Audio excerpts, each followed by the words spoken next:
हर पल आपके साथ। नमस्कार, आप देख रहे हैं हर पल न्यूज और मैं हूं आपके साथ अंजलि सिंह। गुड मॉर्निंग भारत के इस खास बुलेटिन में आपका स्वागत है। खबरों की शुरुआत करेंगे, लेकिन उससे पहले नजर डालेंगे इस वक्त की हेडलाइंस पर।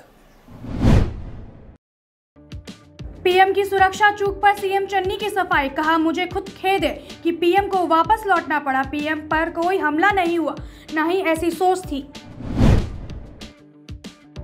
गुजरात के सूरत में गैस लीक हादसा, दम घुटने से प्रिंटिंग मिल के 4 लोगों की मौत, 25 की हालत गंभीर। पहाड़ों पर बर्फबारी के चलते दिल्ली समेत उत्तर भारत में सर्दी का सितम जारी। दिल्ली में रहेगा आज 11 डिग्री तक न्यूनतम तापमान। यूपी समेत कई राज्यों में हल्की बारिश के भी आसार। देश में कोविड ओमिक्रॉन की डबल मार, नए वेरिएंट के केस 2100 पार। पिछले 24 घंटे में महाराष्ट्र में सामने आए कोरोना के 26,000 से मामले ज्यादा। प्रधानमंत्री नरेंद्र मोदी पंजाब के फिरोजपुर में रैली करने के लिए निकले थे, लेकिन फिरोजपुर में रैली कार्यक्रम शामिल नहीं हो सके। आखिर मौके पर कार्यक्रम रद्द करना पड़ा। पहले रैली रद्द होने के पीछे बारिश को वजह माना जा रहा था, लेकिन अब इसके पीछे सुरक्षा कारणों का हवाला दिया जा रहा है। हालांकि बताया जा रहा है कि पीएम मोदी के काफिले का किसानों ने विरोध किया और पीएम के काफिले को करीब 15 से 20 मिनट तक रुकना पड़ा, जिसके चलते पीएम को बिना रैली में शामिल हुए ही वापस लौटना पड़ा। वहीं गृह मंत्रालय की तरफ से इस पर बयान जारी किया गया है और पंजाब सरकार से जवाब भी मांगा गया है। बीजेपी ने इस पर सीएम चन्नी का इस्तीफा मांगा है। 2 हाईवे, रेलवे कुल मिला के 83,000 करोड़ का विकास कार्य का शिलान्यास आज करने के लिए प्रधानमंत्री जी हमारे बीच में आ रहे थे। उसकी बहुत इच्छा आप सब लोगों को मिलने की भी थी, लेकिन कई कारणों से प्रधानमंत्री जी हमारे बीच में उपस्थित नहीं हो रहे हैं। पीएम मोदी की सुरक्षा चक मामले पर पंजाब के सीएम चरणजीत सिंह चन्नी ने सफाई दी है। उन्होंने कहा है कि मुझे आज भटिंडा में प्रधानमंत्री की अगवानी करनी थी, लेकिन जिन लोगों को मेरे साथ जाना था वह कोरोना पॉजिटिव पाए गए, इसलिए मैं आज पीएम को रिसीव करने नहीं गया क्योंकि मैं कोरोना पॉजिटिव पाया गया हूँ। कुछ लोगों के संपर्क में था। मुझे खुद ही प्रधानमंत्री मोदी को आज फिरोजपुर जिले के दौरे के दौरान वापस लौटना पड़ा। हम अपने पीएम का सम्मान करते हैं। चन्नी ने कहा कि प्रधानमंत्री पर कोई हमला नहीं हुआ और ना ही कोई ऐसी सोच थी। पहले भी दिल्ली में किसान आंदोलन हुआ, उनकी कुछ मांगे थी जो 1 साल बाद पूरी हुई। आज भी अगर कोई शांतिपूर्ण प्रदर्शन करने रास्ते पर आ गया तो प्रधानमंत्री की सुरक्षा के साथ नहीं जोड़ना चाहिए, राजनीति नहीं होनी चाहिए। हमने उनसे यानी पीएमओ से खराब मौसम की स्थिति और विरोध के कारण यात्रा बंद करने के लिए कहा था। हमें प्रधानमंत्री नरेंद्र मोदी के काफिले की अचानक मार्ग परिवर्तन करने की कोई सूचना नहीं थी। पीएम के दौरे के दौरान सुरक्षा में कोई चूक नहीं हुई है। इसमें लस्सी ਨੂੰ जिन्ना मर्जी रिड़की जाओ, ਇਹਦੇ ਚ ਕੁਝ नहीं है। गल सिर्फ इन्नी है कि प्रधानमंत्री जी आ रहे, उन्होंने उत्थे रैली करनी सी, किसानां ने रैली ਨੂੰ रोकने वास्ते आले दुआले बंदे लगा दी। 1 मिनट यार, इतनी मैं जाऊंगा नहीं कहीं। हमने उन बंदे को उठा दिया, सबको रात को उनको मना लिया, यार ना करो ऐसे। अब 70,000 कुर्सी लगी हुई, 700 बंदा वहां पहुंचा, मैं क्या करूं यार। उत्तराखंड के सीएम पुष्कर सिंह धामी ने भी पीएम की सुरक्षा में लापरवाही को लेकर पंजाब के सीएम चन्नी पर निशाना साधा है। धामी ने कहा कि प्रधानमंत्री की सुरक्षा में जिस प्रकार से लापरवाही बरती गई है और वहां पंजाब के मुख्यमंत्री ने किसी का फोन उठाना भी जरूरी नहीं समझा। उत्तराखंड के लोग इसकी कड़ी निंदा करते हैं। ये लोकतंत्र के काले अध्याय के रूप में लिखा जाएगा। इस प्रकार से कोई भी सरकार मुख्य प्रधानमंत्री की सुरक्षा में इतनी बड़ी चूक कर सकती है, इतना बड़ा खिलवाड़ कर सकती है, ये लोकतंत्र के लिए शर्म की बात है। कांग्रेस पार्टी का इतिहास रहा है, इन्होंने हमेशा देश के लोकतंत्र को समाप्त करने का काम किया है। पीएम की सुरक्षा में हुई चूक को लेकर बीजेपी राष्ट्रीय अध्यक्ष जेपी नड्डा ने कांग्रेस पर आरोप लगाया है। नड्डा ने सीधे तौर पर पंजाब के सीएम चन्नी पर लापरवाही के आरोप लगाए हैं। नड्डा ने ये बात ट्वीट करके कही है। नड्डा ने पंजाब सरकार पर निशाना साधते हुए एक साथ 3 ट्वीट किए हैं। इनमें से उन्होंने कहा, यहाँ दुखद है कि पंजाब में हमारी करोड़ों रुपए की विकास योजनाओं को लॉन्च करने जा रहे पीएम के दौरे में बाधा पैदा की गई, लेकिन हम पंजाब के विकास को रोकने के लिए ऐसी गिरी हुई मानसिकता को सफल नहीं होने देंगे और अपनी कोशिशें आगे भी जारी रखेंगे। नड्डा ने आगे राज्य की पुलिस पर आरोप लगाते हुए कहा, पंजाब पुलिस को निर्देश दिया गया था कि वह रैली में जाने वालों को रोके। बड़ी संख्या में बसों को रोक दिया जाए क्योंकि पुलिस ने प्रदर्शनकारियों के साथ मिली भगत के चलते रैली में जाने वाले पर सख्ती बरती। नड्डा ने इसके बाद सीएम चन्नी पर भी आरोप लगाया। उन्होंने कहा, मुख्यमंत्री चन्नी ने इस मामले को सुलझाने के लिए फोन तक पर बात करने से इनकार कर दिया। पंजाब की कांग्रेस सरकार जो तकरीबें इस्तेमाल कर रही है, इसे लोकतांत्रिक सिद्धांतों पर भरोसा करने वाले हर व्यक्ति को पीड़ा होगी।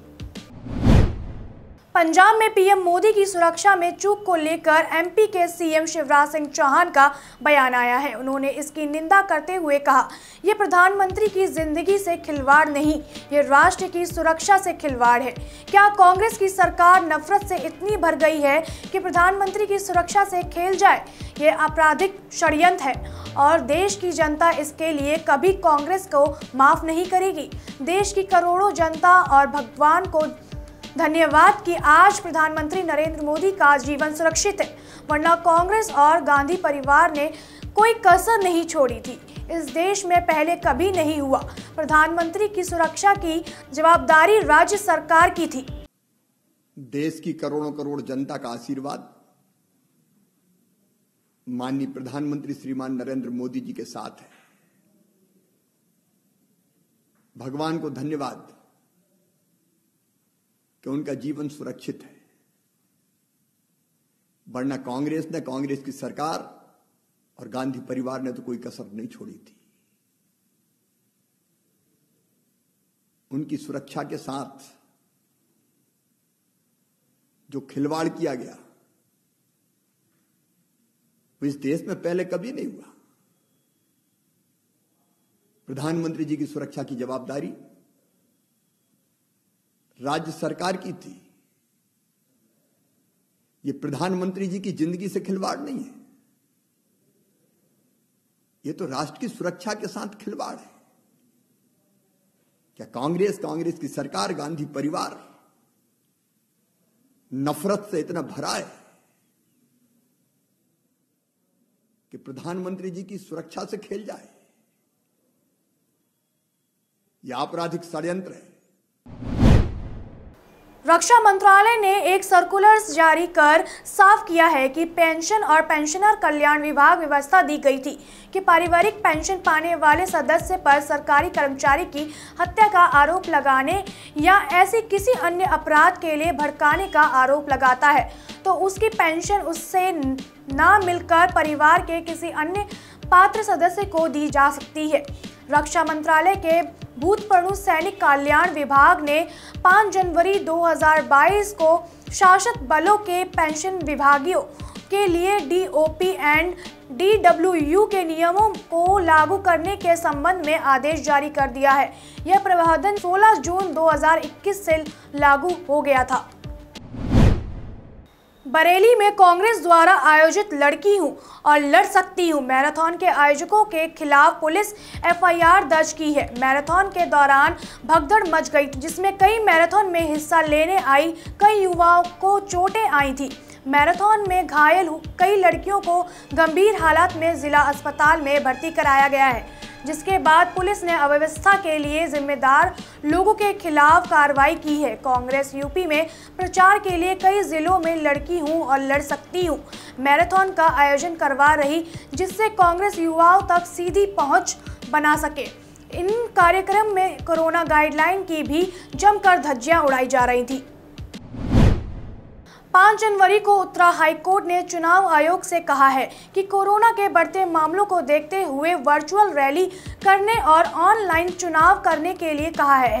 एक जनहित याचिका पर सुनवाई करते हुए उत्तराखंड हाईकोर्ट ने कहा कि जिस तरह कोरोना मामलों में वृद्धि दर्ज की जा रही है, उससे देखते हुए उत्तराखंड हाईकोर्ट ने चुनाव आयोग को ये निर्देश दिए हैं। इससे पहले इलाहाबाद हाईकोर्ट भी केंद्र सरकार से अपील कर चुका है कि कोरोना का प्रसार जिस तरह से हो रहा है, उसे देखते हुए पार्टियों को रैली को रोक देना चाहिए या डिजिटल माध्यम से प्रचार करना चाहिए। दिल्ली के स्वास्थ्य मंत्री सत्येंद्र जैन ने बताया कि दिल्ली में कोरोना की 5वीं लहर आ गई है, लेकिन उस बीच उन्होंने विवादित बयान देते हुए कहा कि क्या कोरोना की वजह से चुनाव ही ना लड़े। दरअसल उनसे दिल्ली के मुख्यमंत्री अरविंद केजरीवाल के कोरोना पॉजिटिव होने और पंजाब चुनाव में पार्टी की सक्रियता को लेकर सवाल पूछा गया था, जिसके बाद उन्होंने कहा कि चुनाव प्रचार जारी रहेगा। चुनाव आयोग ने सभी पार्टियों से अपील की थी कि कोरोना की तीसरी लहर की संभावना को देखते हुए राजनीतिक पार्टियां चुनाव रैलियों रद्द करें और वर्चुअल माध्यम से चुनाव प्रचार में जुटे। चुनाव आयोग इससे पहले उत्तर प्रदेश और उत्तराखंड में निर्वाचन की तैयारियों से संबंधित 75 जिलों के जिला निर्वाचन अधिकारियों और पुलिस के आला अधिकारियों के साथ समीक्षा बैठक कर चुका है। स्वास्थ्य मंत्रालय ने जानकारी दी है कि देश में ओमिक्रॉन के मामले कुल संख्या बढ़कर 2135 हो गई है। महाराष्ट्र और दिल्ली ओमिक्रॉन के सबसे ज्यादा मरीज पाए गए हैं।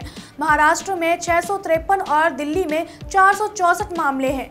ओमिक्रॉन के 2135 मरीजों में से 828 मरीज रिकवर हो गए हैं। मुंबई में कोरोना के नए मामले में 79% के कई लक्षण नहीं पाए गए हैं। नए मरीजों में से 834 को अस्पताल में भर्ती कराना पड़ा, उनमें से 52 को ऑक्सीजन की जरूरत पड़ी है। मुंबई के मेयर ने दावा किया है कि अगर ओमिक्रॉन की सुनामी भी आती है तो बीएमसी उसका सामना करने में भी तैयार है। महाराष्ट्र के 70% से ज्यादा मामले मुंबई में मिल रहे हैं। राज्य में कड़ी पाबंदियों के बीच ये मामले बढ़ रहे हैं। बीएमसी के सीट हेल्थ बुलेटिन के मुताबिक मुंबई में रिकवरी रेट 92% है और 28 दिसंबर 2021 से 3 जनवरी 2022 तक कोविड मामलों का रेट 0.63% है। वहीं डबलिंग रेट 110 दिन है। वर्तमान में 16 कंटेनमेंट जोन है और 379 बिल्डिंगों को सील किया गया है। पिछले 24 घंटे में 31,015 लोगों को कंटेनमेंट ट्रेसिंग की दी गई है। तिरंगा यात्रा के बहाने ग्रामीण विधानसभा के लिए बीजेपी ने नए शामिल सुधीर कुमार साहनी ने अपने सैकड़ों नौजवानों के साथ एक हुज़ुम निकालकर तिरंगा यात्रा के जरिए संदेश देने का काम किया है। तिरंगा यात्रा में दर्जनों की संख्या में मोटरसाइकिल, 4 पहिए वाहन के साथ सैकड़ों की संख्या में उनके समर्थन जिंदाबाद के नारे लगाते हुए नजर आए हैं और तकरीबन 8 से 10 किलोमीटर तक यात्रा निकालकर एक संदेश दिया है। गोरखपुर के ग्रामीण विधानसभा से विधायक बीजेपी के विपिन सिंह पहले ही चुनाव की तैयारी में लगे हुए हैं। वहीं दूसरी तरफ सुधीर कुमार साहनी के साथ में देवदारी ठोक दी गई है। अब ऐसे में सुधीर कुमार साहनी के साथ निकला तिरंगा यात्रा में यह जत्था कई सवाल भी खड़े करता है। जहां एक तरफ बीजेपी के ग्रामीण विधायक विपिन सिंह पहले से ही उस लाइन की कतार में खड़े हैं, वहीं दूसरी तरफ अब सुधीर साहनी ने सूसी विधानसभा क्षेत्र में दावेदारी ठोक कर कहीं ना कहीं बीजेपी के लिए या फिर मौजूदा विधायक के लिए थोड़ी मुश्किलें खड़ी कर दी है। हम तिरंगा यात्रा निकाल रहे हैं और हमारे भाई सब साथ दिए, तो हो सकता है हम भाई विधानसभा की तैयारी भी कर रहे हैं। अगर बीजेपी के सदस्यों से सहयोग मिला तो हम तैयारी पूरी तरह से करेंगे। हालांकि देख ही रहे हैं आप लोग। गुजरात के सूरत में आज बड़ा हादसा हुआ। यहां सचिन इलाके में स्थित विश्व प्रेम डाइंग एंड प्रिंटिंग मिल के पास टैंकर से गैस का रिसाव होने से मिल के 4 कर्मचारियों की दम घुटने से मौत हो गई, जबकि 25 से ज्यादा लोग गंभीर हालत में हैं। बता दें कि यहां प्रिंटिंग मिल में सुबह हुए हादसे के बाद हड़कंप मच गया है। जानकारी के मुताबिक मिल के पास स्थित नाले में अज्ञात टैंकर चालक जहरीली केमिकल नाले में डाल कर रहा था। इस दौरान उसमें से एक जहरीली गैस का रिसाव होने लगा, जिसके चलते पास ही में स्थित प्रिंटिंग मिल के कर्मचारी भी इसकी चपेट में आ गए। फिलहाल घटना की सूचना पुलिस को दी गई है। पुलिस मौके पर पहुंचकर मामले की जांच कर रही है। घायलों को तत्काल प्रभाव से अस्पताल पहुंचाया जा रहा है। हादसे के बाद अफरा तफरी मच गई। इस शुरुआती जानकारी के मुताबिक दम घुटने से 4 लोगों की मौत हो गई। मोबाइल निर्माता company Xiaomi technology India private limited पर 653 करोड़ रुपए की टैक्स चोरी का मामला DRI ने दर्ज किया है। सीमा सुरक्षा चोरी के गुप्त सूचना मिलने के बाद शाओमी इंडिया और उसके निर्माताओं के खिलाफ जांच शुरू की गई है। जांच के दौरान DRC ने शाओमी इंडिया के परिसरों में तलाशी ली गई। इसमें कई आपत्तिजनक दस्तावेज बरामद हुए हैं। इन दस्तावेजों में से इस बात का संकेत मिले थे कि शाओमी इंडिया USA और Beijing Xiaomi mobile software company limited को रॉयल्टी और लाइसेंस शुल्क का भुगतान कर रहा था, जिसके बाद शाओमी इंडिया और उसके निर्माताओं से जुड़े प्रमुख व्यक्तियों के बयान दर्ज किए गए हैं। DRI द्वारा की गई जांच में आगे पता चला है कि शाओमी इंडिया MI ब्रांड के मोबाइल फ़ोन की बिक्री करता है और ये मोबाइल फ़ोन यहाँ तो शाओमी इंडिया द्वारा आयात किए जाते हैं। DRI ने Xiaomi technology India private limited को 653 करोड़ रुपए की शुल्क की मांग और वसूली के लिए 3 कारण बताओ नोटिस जारी करते हुए मामला दर्ज किया है। पहाड़ी इलाकों में लगातार हो रही बर्फबारी और दिल्ली समेत उत्तर भारत के कई हिस्सों में बारिश की वजह से सर्दी बढ़ गई है। मौसम विभाग के अनुसार दिल्ली में आज न्यूनतम तापमान 11 डिग्री सेल्सियस रह सकता है, वहीं अधिकतम तापमान 20 डिग्री सेल्सियस दर्ज किया गया है। दिल्ली, यूपी, राजस्थान समेत कई राज्यों में हल्की बारिश का अनुमान जताया गया है। चंडीगढ़ में भी आज बारिश की संभावना जताई गई है। आज न्यूनतम तापमान 13 डिग्री सेल्सियस और अधिकतम तापमान 18 डिग्री सेल्सियस रह सकता है। आसमान में बादल छाए रहेंगे और कुछ समय तक बारिश भी हो सकती है। मध्य प्रदेश की राजधानी भोपाल की बात करें तो यहाँ आज का न्यूनतम तापमान 12 डिग्री सेल्सियस रहेगा। उधर अधिकतम तापमान 27 डिग्री सेल्सियस तक दर्ज किया जा सकता है। देश दुनिया की सभी बड़ी खबरों के लिए बने रहिए हर्पल न्यूज के साथ।